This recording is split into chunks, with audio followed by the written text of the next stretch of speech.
Vamos dar continuidade ao nosso vídeo, né? Eu comecei a falar com vocês sobre o iniciozinho da eletricidade, relação entre corrente, tensão, resistência, circuito série. Então esse é o nosso circuito série, vocês estão vendo aqui. E você tem uma fonte de alimentação, né? Que, no caso, estou representando aqui por uma bateria, uma pilha, uma fonte de corrente contínua, né? Então aqui nós temos uma corrente. E a propriedade do circuito série com relação à corrente é que a corrente que passa, ela é única. Então, a mesma corrente que está passando nesse resistor de 10 ohms, vai estar passando no resistor de 5 ohms, no outro também. E aí você tem, então, um circuito fechado. Aí nós vamos pensar, o pessoal que não tem ainda muita experiência com eletricidade, na verdade, esse curso ele se estende a uma série de pessoas, inclusive pessoas que estão começando a vida profissional agora. Por isso que a gente está dando essa base de eletricidade, né? Mas aí nós temos que verificar o seguinte, a relação entre tensão, o que é tensão, o que é corrente e o que é a resistência elétrica. E como o nome está dizendo, resistência elétrica é uma forma de você se opor à passagem da corrente. Para gerar a corrente, você precisa fazer com que esses elétrons que estão na última camada do átomo, que eles se desprendam, eles vão ganhar energia e vão se desprender e vão para outro átomo e vão acabar retirando desse outro átomo um outro elétron. E lembra do exemplo que eu dei na aula passada, que é como se você estivesse numa mesa de bilhar com várias bolas enfileiradas e você desse o toque na primeira bola. Aí a primeira bate na segunda, a segunda na terceira e você tem um movimento em cadeia até que a última bola vai se movimentar. Com isso, a gente imagina que a velocidade da corrente elétrica é algo assim muito grande, é infinitamente grande. Eu lembro que eu tive um exemplo uma vez na faculdade já, que o professor estava falando o seguinte, olha, imagina que você tem uma corrente de pessoas, como daqui até Petrópolis, como daqui até a cidade vizinha, e que uma está do lado da outra. Aí a primeira pessoa pega todas estão com uma laranja na mão, né? Todas essas pessoas estão com uma laranja na mão, até a última, que está lá no finalzinho, lá em Petrópolis. Aí aqui no Rio de Janeiro, a primeira pessoa da fila pega a laranja, passa para a segunda passa para a terceira passa para a quarta, e num movimento muito rápido vai chegar uma laranja lá em Petrópolis. Mas você vê, a corrente elétrica era algo assim. Os elétrons eles se deslocam como se um estivesse empurrando o outro numa situação parecida com a da mesa de bilhar ou com esse exemplo da fila de pessoas passando a laranja, passando o bastão, vamos dizer assim. E isso acontece com mais facilidade quando você tem os metais, tipo assim, de substâncias que são condutoras, né? Os metais, de uma forma geral, são considerados elementos químicos. Você pode considerar o cobre, por exemplo, é um elemento químico puro, né? A prata, o próprio ferro. Os elétrons, na última camada, eles estão muito facilmente disponíveis para ocorrer uma saída. Enfim, esse último elétron aqui, esses 4 últimos elétrons, por exemplo, estão aqui no átomo. Se você ceder um pouco de energia, basta uma energia pequena, não muito grande, o que vai acontecer? Ele vai se desprender e vai procurar um outro átomo e o outro átomo vai soltar o outro elétron e esse movimento vai ser um movimento em cadeia. Isso acontece quando você tem uma substância condutora. Eu dei o exemplo do cobre, você tem o cobre, tem prata, tem o ferro. Só que o cobre ele é muito mais utilizado na eletricidade em função de que, além dele ser um condutor muito bom, ele também é flexível. Então a flexibilidade dele é boa. Outros materiais oferecem resistências maiores. O que é a resistência? A resistência é uma oposição à passagem da corrente.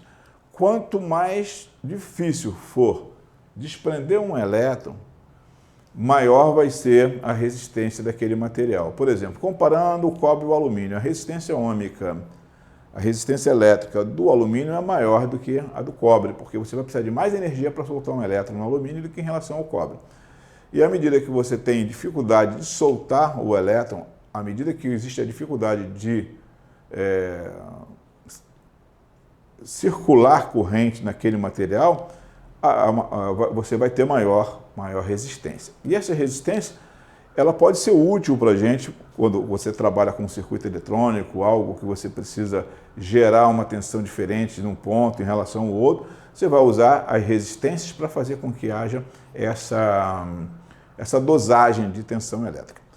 A corrente, na verdade, é a quantidade de elétrons que passa pelo condutor num determinado tempo. Então, é um fluxo. E o tempo tem a ver. Se você tem um tempo pequeno para passar uma quantidade grande de elétrons, a sua corrente vai ser elevada.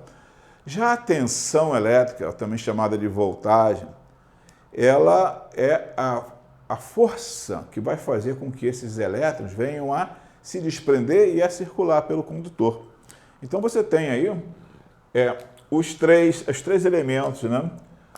Você tem aqui, se for colocar isso num triângulo aqui, ó, a gente coloca, né, o V aqui, né? Aqui embaixo você coloca o R e aqui o I.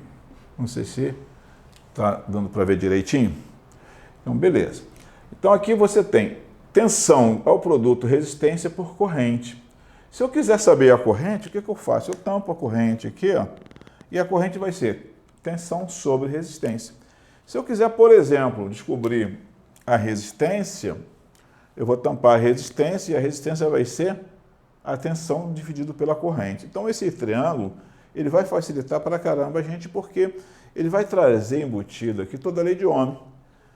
Então, o produto resistência-corrente vai dar tensão. A divisão da tensão pela corrente vai dar resistência e a divisão da tensão pela resistência vai dar a corrente elétrica. Para a gente é importante conhecer muito bem a lei de Ohm, porque quando você vai fazer uma instalação elétrica, quando for calcular, por exemplo, os circuitos que você vai precisar de saber, por exemplo, que tipo de fio, qual bitola de fio você vai utilizar, você vai precisar saber realmente o quanto aquele fio vai ser permissivo para a passagem da corrente.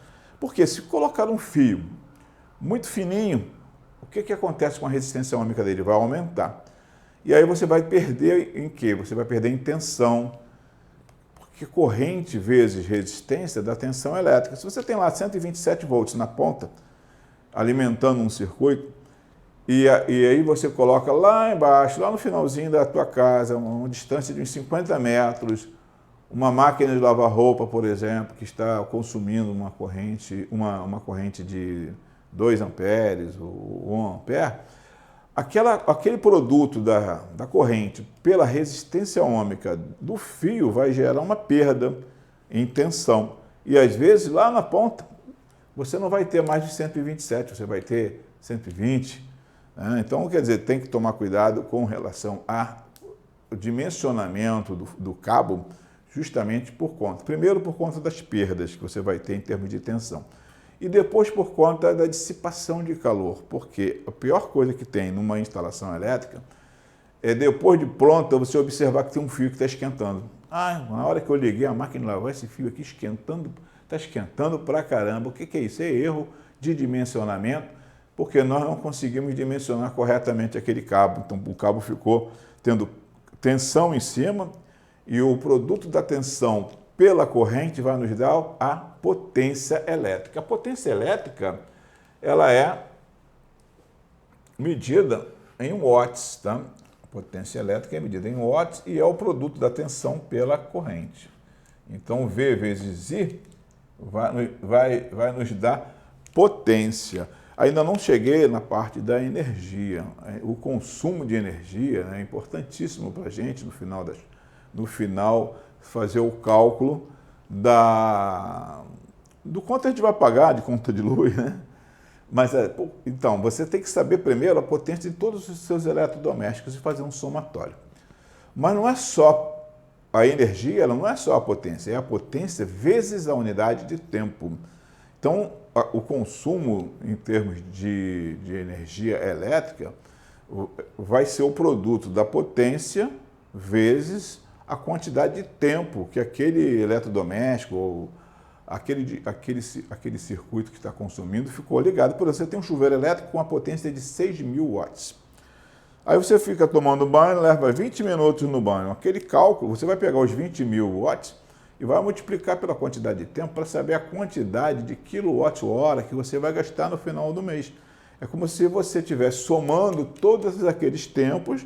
Olha, quanto tempo eu gastei tomando banho durante o mês? Todo dia eu gasto 10 minutos. Aí você vai somando e no final das contas você vai ter um valor de energia gasta. Eu vou parar um pouquinho por aqui, mas a gente já continua rapidinho, tá certo, gente? E aí eu vou dar continuidade a essa conversa que está sendo bem esclarecedora para vocês.